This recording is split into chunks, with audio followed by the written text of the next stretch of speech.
Morning student. जैसे आप मैंने लेसन में जैसे वर्ण विच्छेद बताया था, लेसन नंबर 4 में श्रद्धा और प्रयास में।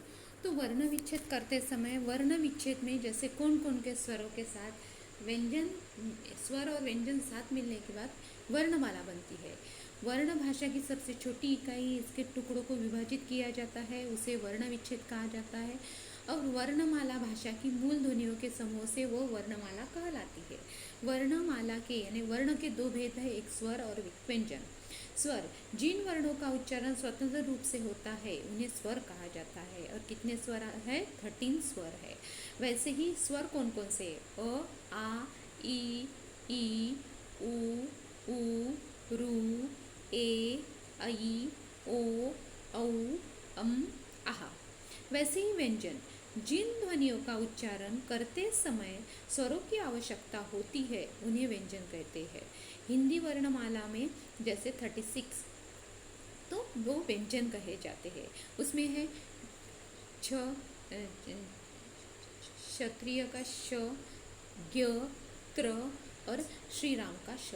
संयुक्त व्यंजन, अब संयुक्त व्यंजन में जो दो अलग अलग व्यंजनों के मेल से उत्पन्न होते हैं, जैसे क और श। यहाँ पे बताया है कि जैसे क, यहाँ पे ये है कि यहाँ पे जैसे क के साथ श आ गया, क के साथ ये देखो क और श साथ में आ गया तो ये हो गया क्षत्रिय का श। वैसे ही यहाँ पे ज और त्र आ गया तो ये हो गया ज्ञ। वैसे ही यहाँ पे त और र साथ में आ गया तो त्र हो गया। और यही पे यानी वही विभाजन यहाँ पे भी बताया गया है कि जैसे ये स्वर साथ में आ गए तो श और र तो श्री राम का श हो जाता है। तो ये वर्ण विच्छेद यहाँ पे नहीं, जैसे इन स्वरों के साथ इन दो व्यंजन साथ आते हैं तो ये एक व्यंजन उत्पन्न होता है। अब व्यंजन कौन कौन से हैं? जैसे क, ख, ग, घ, ट, च, छ, ज, झ, त्र, ट, ठ, ड, ढ, न, त, थ, द, ध, न, प, फ, ब, भ, म, य, र, ल, व, श, श, स, ह।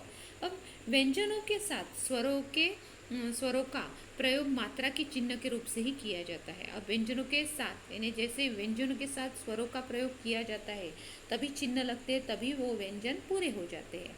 अब स्वर जैसे यहाँ पे बताए गए हैं अ, आ, ई, उ, रू, ए, ऐ, ओ, औ, अम, आह। तो इन व्यंजनों के साथ ये स्वर आ जाएंगे तो ही मूल स्वर बन जाए, यानी जैसे वर्ण बन जाएंगे। अब वर्ण विच्छेद यहाँ पे बताया गया है। जैसे लक्कड़हारा है, लक्कड़हारा तो ल हलंत आएगा, फिर उसके बाद अ आ जाएगा, फिर उसके बाद क आ जाएगा, फिर उसके बाद अ आ जाएगा, फिर से ड, फिर से अ, फिर हलंत आ जाएगा, आ जाएगा, र है र हलंत आएगा, रा की मात्रा है तो वो आ जाएगा। वैसे ही निर्भरता, नी है छोटी वाली ई आएगी, न हलंत आएगा, उसके बाद भ पे र की रफारा इसलिए ये र हलंत आ गया। उसके बाद भ के बाद अ, उसके बाद र हलंत आएगा, उसके बाद अ आएगा, त हलंत आएगा और आ गया, ये निर्भयता।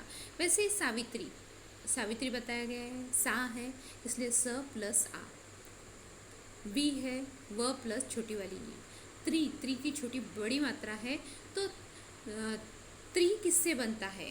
दो स्वरों के मेल से बन रहा है। देखो त्र कैसे बनता है? त प्लस र, तो यहाँ पे हमें त भी हलंत लेना पड़ेगा और र भी हलंत लेना पड़ेगा। त र और प्लस ई, ऐसे ही ये दो और शब्द बताए गए हैं वर्ण विच्छेद करते समय। अब वर्ण विच्छेद करते समय इतना आपको ध्यान रखना है, यहाँ पे भी बता रही हो कुछ। अब वर्ण विच्छेद करते समय किसी भी शब्द में प्रयुक्त होने वाले सभी वर्णों को अलग लिखना से वर्ण विच्छेद कहा जाता है। जो भी वर्ण है उसे अलग लिखा जाता है, उसे वर्ण विच्छेद कहते हैं। जैसे भारत है, भा है इसलिए भ प्लस आ, र हलंत आएगा, प्लस अ आएगा, प्लस त आ जाएगा, फिर से अ आ जाएगा। वैसे ही सुगम, सूद की जो मात्रा है वो छोटी वाली है इसलिए स हलन, छोटा वाला ऊ, फिर ग हलन, फिर अ, फिर म हलंत और अ। अब महाराष्ट्र है तो म हलंत आएगा प्लस आ जाएगा। हा है तो हलंत आ, रा है तो हलंत आ, और षटकोण का श है इसलिए श यहाँ पे हलंत लिया है। ट को र लगा है, महाराष्ट्र, र हलंत और फिर अ।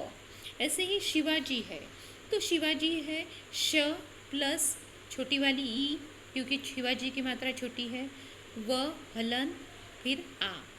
फिर उसके बाद जी की बड़ी मात्रा है शिवाजी की, तो ज और बड़ी वाली ई। स्वतंत्रता, स हलंत आएगा क्योंकि वो आधा स है। उसके बाद व आएगा, व के साथ अ आ जाएगा। फिर त है, त हलंत आ गया और स्वतंत्र तो आ गया। और वहाँ पे जैसे त हलंत आ गया, र क्योंकि त्र के क्या होते हैं, त और र साथ में आते हैं तो त्र बन जाता है। उसके बाद ता का त प्लस आ, ये हो गया वर्ण विच्छेद। ऐसे ही लेसन में बताए गए हैं वर्ण विच्छेद। तो आपके लेसन में वर्ण विच्छेद बताए हैं जैसे विकास, कमजोरी, कौवा, कारण, कैसे और जुगनू। तो ये आपको जैसे विकास है तो व हलंत आएगा, छोटी वाली ई आ जाएगी, फिर क आ जाएगा, क के बाद आ जाएगा, स हलंत आएगा, फिर आ जाएगा। वैसे ही कमजोरी है, क हलंत फिर अ, फिर म हलंत आ जाएगा, फिर उसके बाद ज हलंत और फिर ज पे ओ, क्योंकि जो है तो ओ आ जाएगा, प्लस र हलंत आएगा और बड़ी वाली ई आ जाएगी। अब वैसे ही कौवा है, क प्लस औ, फिर उसके बाद प्लस आ में कुछ भी परिवर्तन नहीं होगा। अब कारण है, क प्लस आ प्लस र प्लस अ प्लस न हलंत और फिर अ।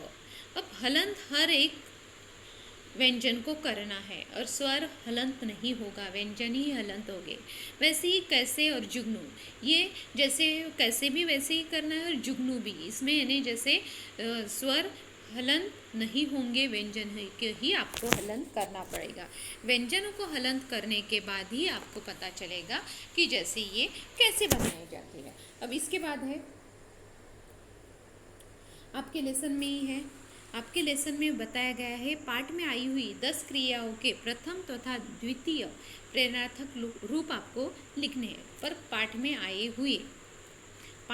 हुए जो प्रसंग है उसके माध्यम से आपको उसके प्रेरणार्थक रूप बनाने हैं और उसके क्रिया है यहाँ पे बतानी है।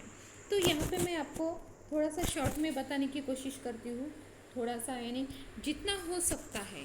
अब प्रेरणात्मक क्रिया किसे कहा जाता है, जैसे निम्नलिखित वाक्यों में मोटे टाइप में लिखे गई जो क्रियाएं रहती है। अब गोपाल कहानी लिखता है, पिताजी गोपाल से कहानी लिखवाते हैं, तो ये है प्रेरणात्मक क्रिया। अब लिखवाते हैं, लिखाता है, लिखाते हैं, लिखवाते हैं। जैसे लिखाता ये फर्स्ट रूप, मूल रूप, लिखाते सेकंड रूप और लिखवाते ये थर्ड रूप। ये जैसे है प्रथम क्रिया और द्वितीय क्रिया। तो ये आपको आने वाले नेक्स्ट वीडियो में मैं आपको ये क्रियाओं का जैसे मतलब और ये क्रियाएं कैसे आती है, इसको कैसे पहचानना है, और आपको ऐसी ही पाठ में से क्रियाएं पहचान कर लिखनी होगी। तो ये नेक्स्ट वीडियो में, आने वाले नेक्स्ट वीडियो में ये क्रियाओं के बारे में, प्रेरणात्मक क्रियाओं के बारे में मैं आपको जानकारी दूँगी।